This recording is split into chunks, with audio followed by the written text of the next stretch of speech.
ADGP MR Ajith കുമാറിനെ beverages corporation ചെയർമാനാക്കി. Excise commissioner പദവിയിൽ MR Ajith Kumar തുടരും. ആർ ശ്രീജിത്ത് വിശദാംശങ്ങളുമായുണ്ട്. ശ്രീജിത്ത്, എങ്ങനെയാണ് പുതിയ ചുമതല, പുതിയ മാറ്റം? നേരത്തെ ADGP ബറ്റാലിയൻ ചുമതലയിൽ നിന്നാണ് MR അജിത് കുമാർ ഈ എക്സൈസ് കമ്മീഷണർ സ്ഥാനത്തേക്ക് നിയുക്തനായത്. അവിടെ നിന്ന് ഇപ്പോൾ അദ്ദേഹം ഈ കേരള ബെവറേജസ് കോർപ്പറേഷന്റെ മാനേജിംഗ് ഡയറക്ടർ സ്ഥാനം കൂടി ഏറ്റെടുക്കുകയാണ്.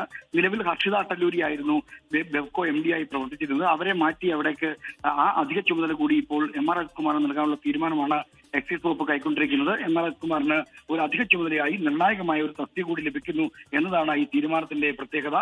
ബെവ്കോ MD എന്നുള്ളത് പ്രത്യേകിച്ചും സംസ്ഥാന സർക്കാരിന്റെ ഏറ്റവും വരുമാനം ഉണ്ടാക്കുന്ന ഒരു പൊതുമേഖലാ സ്ഥാപനമാണ്. അവിടെ അത്തരം ഒരു നിർണായക തസ്തികയിലേക്കാണ് MR അജിത് കുമാറിനെ ഇപ്പോൾ നിയോഗിക്കുന്നത്. അതുകൊണ്ട് സർക്കാരിന് അദ്ദേഹത്തിന് മേലുള്ള സവിശേഷമായ താല്പര്യത്തിന്റെ ഏറ്റവും പുതിയ ഉദാഹരണമായി കൂടി അത് മാറുകയാണ്. കാരണം രണ്ട് എക്സൈസ് കമ്മീഷണർ എന്ന ഉന്നത പദവിക്കൊപ്പം തന്നെയാണ് മറ്റൊരു പദവി കൂടി അദ്ദേഹത്തിന് ഇപ്പോൾ നൽകുന്നത്.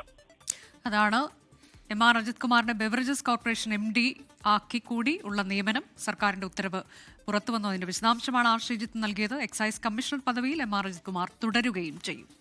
ലോകത്തെവിടെയായാലും ഏത് സമയത്തും 24 വാർത്തകളും ഓഗ്മെന്റഡ് റിയാലിറ്റി പാക്കേജുകളും എക്സ്പ്ലെയിനറുകളും വിശദമായി കാണാൻ ഞങ്ങളുടെ യൂട്യൂബ് ചാനൽ നിങ്ങൾക്ക് സബ്സ്ക്രൈബ് ചെയ്യാം.